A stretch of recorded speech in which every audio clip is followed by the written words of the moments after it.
Hi everyone, welcome back to our channel. In today's video, I'm going to show you how to contact the Binance support.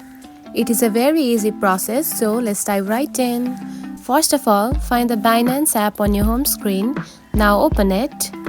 After opening the app, here you can find the option of this star button right here. Now go ahead and select it.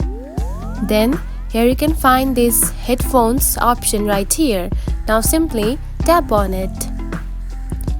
Now you can simply contact the Binance support like this. Now ask your questions or queries to the Binance support system. And that's it. This is how you can contact the Binance support. It is a very easy process, right? Now enjoy using the Binance app and ask questions and queries to the Binance support. And if you are confused about something, you can simply ask the Binance contact support. If you found this video helpful, don't forget to like and subscribe for more tips. Thanks for watching.